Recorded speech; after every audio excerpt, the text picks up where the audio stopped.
Hello, today we're going to share the readings of the first Sunday of Lent, February 22nd. The first Sunday of Lent, we see Jesus being tempted and how he rejected temptation 3 times for us and to lead us not to fall into temptation. And one point made in the gospel is, one does not live on bread alone, but on every word that comes forth from the mouth of God. If we can do this, it would be very, very, very good. And so Jesus and the gospel will talk about Jesus going through 3 temptations by the devil, tempted by the devil 3 times. So the first reading would be from Genesis. The Lord God formed man out of clay of the ground and blew into his nostrils the breath of life, and so man became a living being. Then the Lord God planted a garden in Eden in the east and placed there the man whom he had formed. Out of the ground the Lord God made various trees grow, and that were delightful to look at and good for food, with the tree of life in the middle of the garden, and a tree of knowledge of good and evil.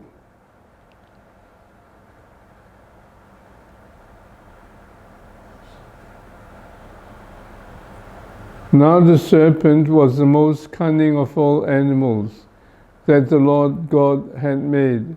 The serpent asked the woman, "Did God really tell you not to eat from any of the trees in the garden?" The woman answered the serpent, "We may eat of the fruit of the trees in the garden.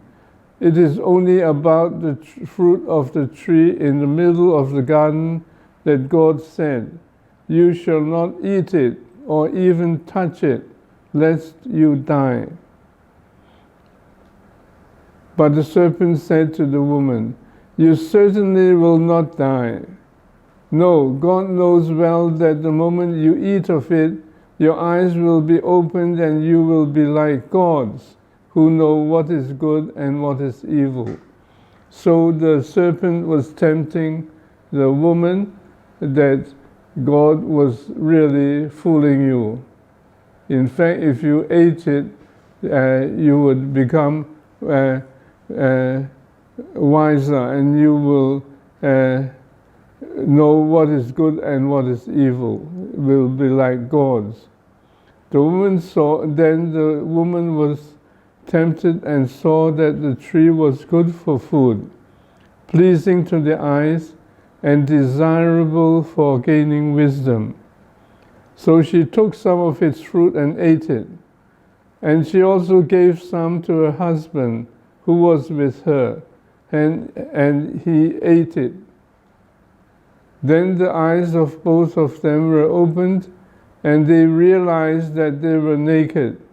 So they sewed fig leaves together and made loincloths for themselves. So their eyes were open, but open to what? That they were naked. But whether they became wiser, it is doubtful. So the serpent really fooled them, and they only saw that they were naked. They did not become wiser.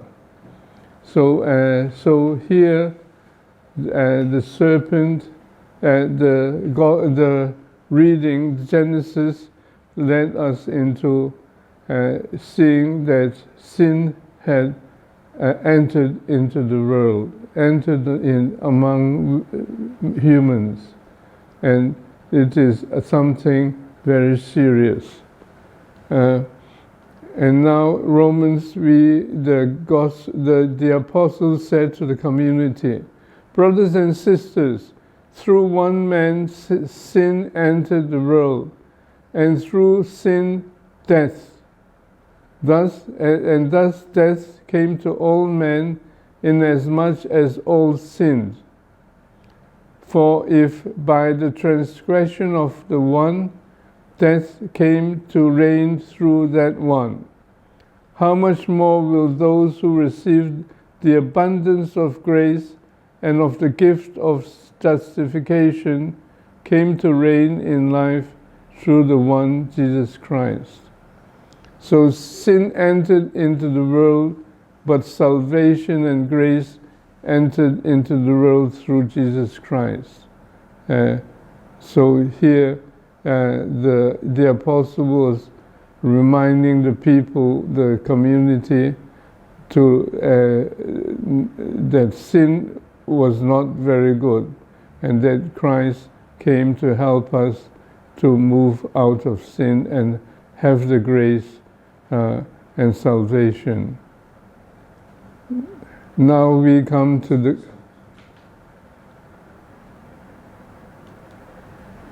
in conclusion, just as through one transgression condemnation came upon all, so through one righteous act acquittal and life came to all. For just as through the disobedience of the one man the many were made sinners, so through the obedience of the one the many will be made righteous. So obedience of one would be obedience of Christ, will make us righteous in opposition to sinning and disobedience.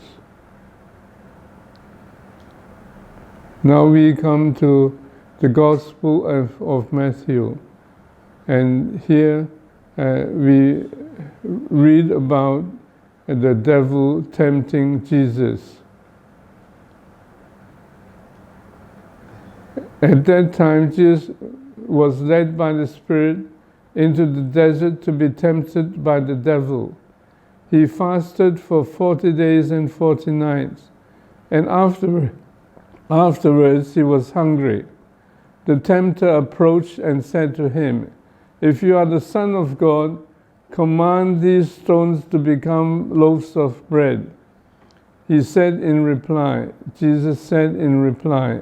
"It is written, one does not live on bread alone, but on every word that comes forth from the mouth of God." So the devil was tempting Jesus to use his power to turn stones into bread to satisfy himself. But Jesus replied, we do not only depend on bread, but more we depend on what comes, every word that comes from the mouth of God. So here he was resisting the temptation, the first temptation from the devil. And in this way he was also teaching us to resist this type of temptation. Then the devil took him up to a very high.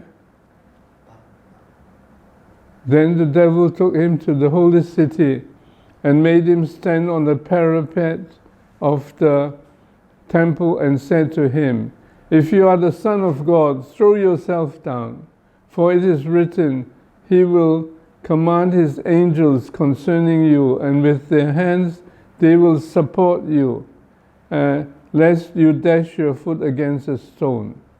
Jesus answered him, "Again it is written, you shall not put the Lord your God to the test."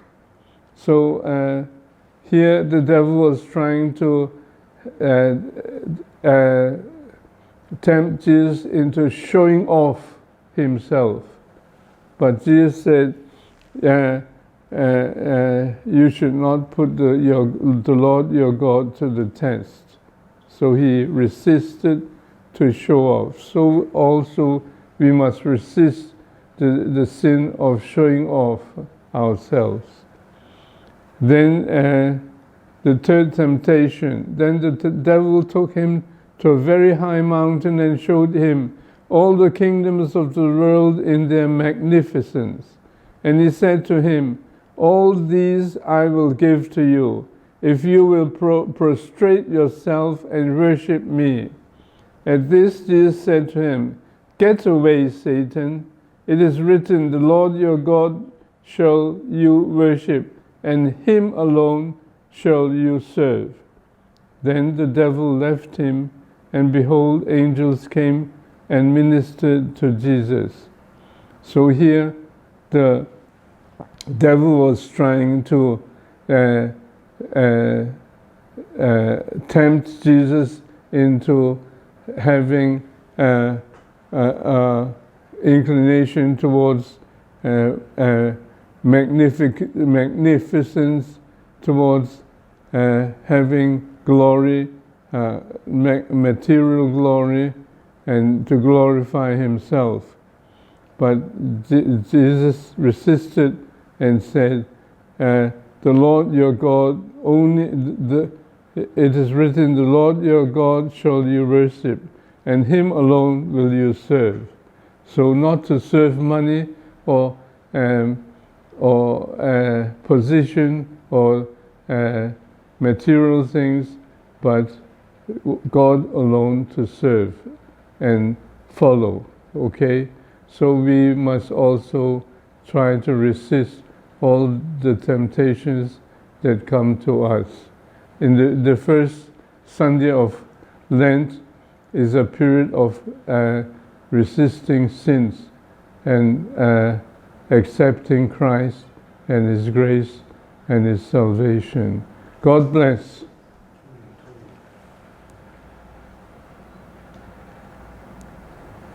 So this is the first Sunday of Lent.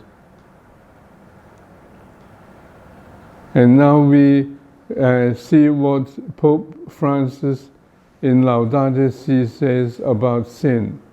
For human beings to destroy the biological diversity of God's creation, for human beings to degrade the integrity of the earth by causing changes in its climate, by stripping the earth of its natural forests or destroying its wetlands, for human beings to contaminate the earth's water, its land, its air, and its life.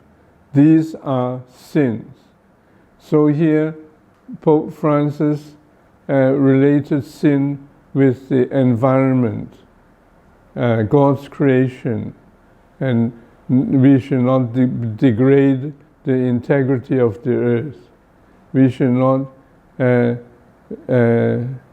degrade the climate, and we should not degrade the earth, the natural forests and wetlands, and that we must see that contaminating the earth's waters, land, air, and its life is sin.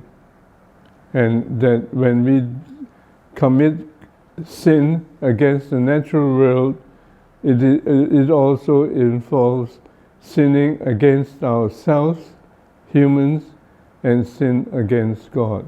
Okay? So we must